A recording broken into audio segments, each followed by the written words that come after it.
अस्सलाम वालेकुम वरहमतुल्लाह बरकातहू। सारे दोस्तों नू जिस तरह के मैं कसूर दे अंदर ड्यूटी कर रहा, हर साथी फोन करके पूछ रहा सी कि यार ये केड़ी जगह जिथे हजरत इलामा मौलाना अकरम रिजवी साहब रहमतुल्लाह अलैह आप नू शहीद किया गया।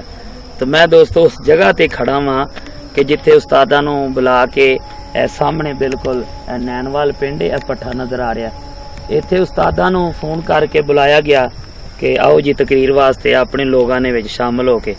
ते उस्ताद जदों आए तो पता चलिया कि इत्थे ते कोई जलसा ही नहीं।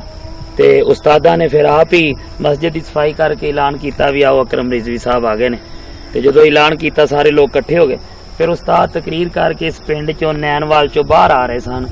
यह जिहड़ा फाटक है रेलवे का यह क्रॉस किया है।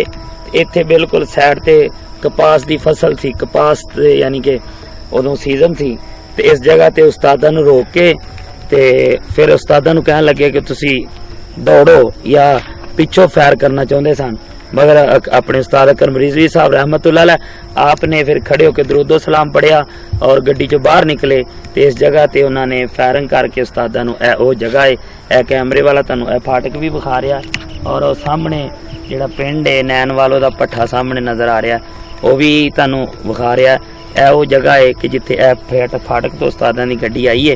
ए जनाब ए वो एरिया इत्थे उस्तादां नू अकरम रिजवी साहब नू जनाब शहीद किया गया। उस पिंड के कुछ लोग ने जिन्हां नू आपां पुछने ते दसणगे कि उस्तादां नू इस जगह ते शहीद किया गया है। भाई अपने ने हाफिज साहब ने ते जरा मजदूर ने चल नहीं सकते, ये तुहानू थोड़ा जिहा दसणगे कि जगह ये इत्थों दे रहन वाले ने इस जगह दे। अस्सलाम वालेकुम। हर नादरीन के मेरा ये ही सवाल है कि मौलाना मोहम्मद अकरम रिजवी साहब जिन्होंने इत्थे शहीद किया गया है, ये मुनाफिक काफिर सी जिन्हों ने मौलाना अकरम रिजवी साहब ने बुलाया और जब उस्ताद तकरीर करते इत्थों निकल रहा सी ऐसे रस्ते दे विच एहो तकरीबन इत्थे पहले इस तो कपास सी, लेकिन हुण उनकी जिहड़ी काजत हो चुकी है इत्थे उन्हां नूं शहीद किया गया सी। और उन्हां मुनाफिकां ने यह गल की मौलाना साहब भाग जाओ, लेकिन नहीं, शेर कभी भागा नहीं। उन्हें कहा मैं कभी भी भागता नहीं, अगर आपने मुझे मारना है तो मेरे सीने में फैल लगाएं। लेकिन उन बेईमानों ने मौलाना मोहम्मद अकरम रिजवी साहब को शहीद कर दिया।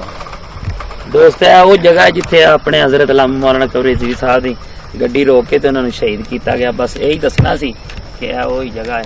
साथी और भी खड़े ने पिंड को लेना नहीं बस ठीक है। अल्लाह पाक साहब नूं सेहत तंदुरुस्ती ता फरमाए।